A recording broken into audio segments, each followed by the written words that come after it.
కాకరకాయ కూర చేస్తాను అంటే మాకొద్దంటే మాకొద్దు అనే పిల్లల్నే చూసుంటారు. కానీ మా పిల్లలు మాత్రం వారంలో ఒక్కసారైనా చేసి పెట్టమ్మా అని బ్రతిమలాడి మరీ చేయించుకుంటారు. మరి అంత ఇష్టంగా తినే ఈ గుత్తి కాకరకాయ కూర ఎలా తయారు చేసుకోవాలో మీకు చూపిస్తాను, చూసేయండి. ముందుగా అయితే ఈ విధంగా మీడియం సైజ్ కాకరకాయలు తీసుకుని పైన పొట్టంతా తీసేసి లోపలున్న గింజలు కూడా తీసేసి శుభ్రంగా కడిగేసుకుని కొద్దిగా ఉప్పు కొద్దిగా పసుపు వేసి కలిపి పక్కన పెట్టేసేయండి. తర్వాత పాన్ లోకి 1 టేబుల్ స్పూన్ ధనియాలు, ఒక 10-15 ఎండుమిరపకాయలు, ఓ చిటికెడు మెంతులు, చిన్న దాల్చిన చెక్క, కొద్దిగా లవంగాలు వేసి దోరగా వేగిన తర్వాత 1 పావు స్పూన్ జీలకర్ర కూడా వేసి వేయించి పక్కన పెట్టేసుకోండి.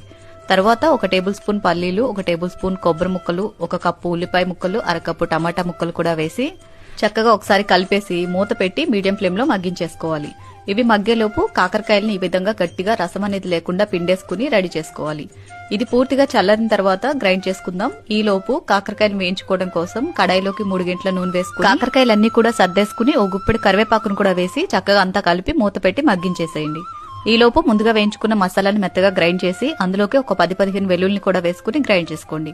నెక్స్ట్ చల్లారిన ఉల్లిపాయల్లోకి రుచికి సరిపడా ఉప్పు వేసేసి ఇది కూడా ఫైన్ పేస్ట్ లాగా గ్రైండ్ చేసేసుకోండి.